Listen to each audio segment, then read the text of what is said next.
review and the responses that have been given by the minister today. Angel Carbonu is president of the National Association of Graduate Teachers. Angel, you're welcome to Eyewitness News.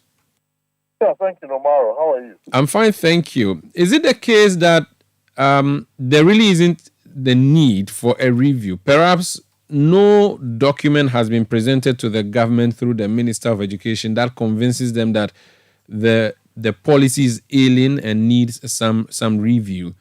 If you are one of the persons who think there should be a review, can you prompt the minister, if he's listening to us tonight, on why you think there should be a review?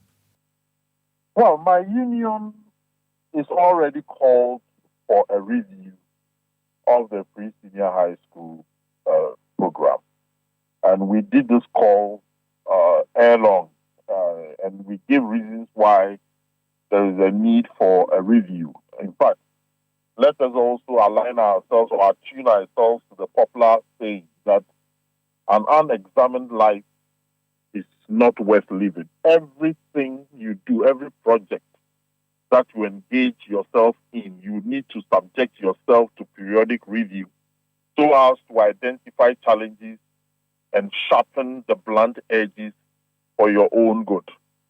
Now, the pivotal principle of the free senior high school is to allow children in Ghana to go to senior high school without paying any fees. In principle, that is good. But let us not forget that we have boarding students in the school, and we also have day students in the school. And we also have needs in the school. Some of the needs in the schools are recurrent needs. So government is spending a huge percentage of its funds in the feeding aspect of education delivery. And when you get to most of the schools, we have infrastructure and resource deteriorating within those school environments. So, for example, government itself made a promise to us that it was going to complete the double track system within 5 years. We are 2 years plus that 5 years. And one of the reasons why government is unable to bring the double track to an end is because GetFund is not been able to put up the facilities as planned. GetFund has not been able to put up the facilities as planned because the Ministry of Finance is unable to transfer back to GetFund the total amount of GetFund components of taxes and revenue that has been collected in this country. Two, the GetFund, like the National Health Insurance and the District Assembly layers, have been capped. So there is a difficulty in raising the needed amount of money for GetFund projects to go on. As you and I talk, when you look within our districts and our communities, road repair, the jobs that the district assemblies used to do, is come to a halt because government is not being able to keep up its financial obligations to this statutory body. As you and I speak, the government owes Tier 2 transmission of funds for 10 good months. As you and I speak, the government owes transfer that it ought to send to SNIT for people's pensions to be guaranteed. The government owes that amount of money. It tells you that government itself is reeling under the yoke of inadequate revenue generation and fulfillment of statutory obligation. So when people talk about these things, it is to lift off your burden, what you have imposed upon yourself, free resources in education, and channel those resources to other needful areas, like basic schools.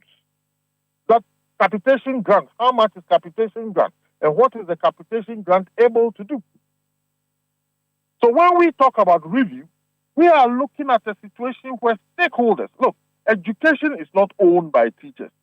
Education is not owned by school managers. Education is owned by the people.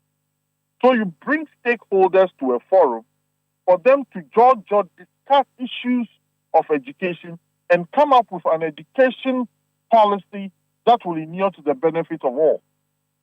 That is the position that NAGAT held, and we've held this position for more than the past 4 or 5 years. The challenge, though, is that there seems to be the thinking that the government is equating review to cancellation. I don't know. Yeah. This is the type of politics we do in Africa, where once your opponent makes a statement, you will have to be seen opposing that statement to keep your head high. Because when we talk about review, it is the extent to which you do the review. And whatever review you come up with should be in the interest of the people for whom you brought the education policy for. Okay? So, look, as I speak, government will have to pay for prepaid for schools in boarding houses. What about the day student who lives in Dansoma and goes to school in Osu?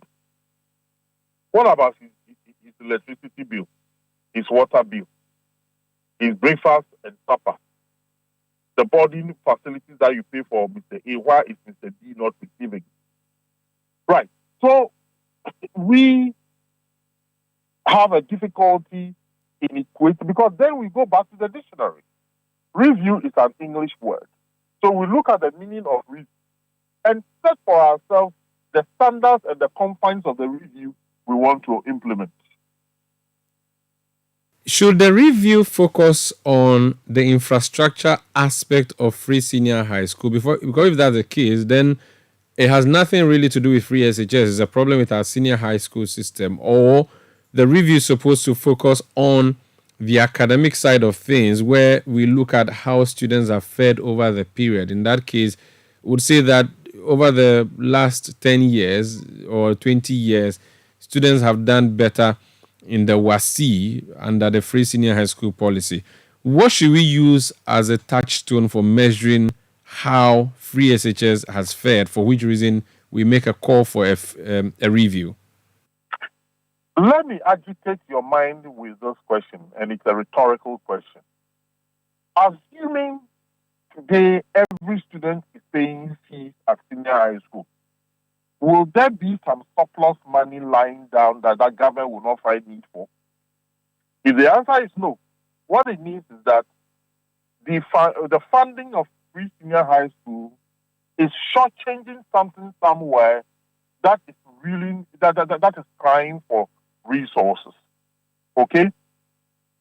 Even currently, are we sure that we are comfortable with the regime that we have in terms of the free senior high school, where a headmaster will have to wait for government to bring money before he's able to get units for electricity, so he will go to pay his water bill and so on and so forth? The review will have to be all-encompassing.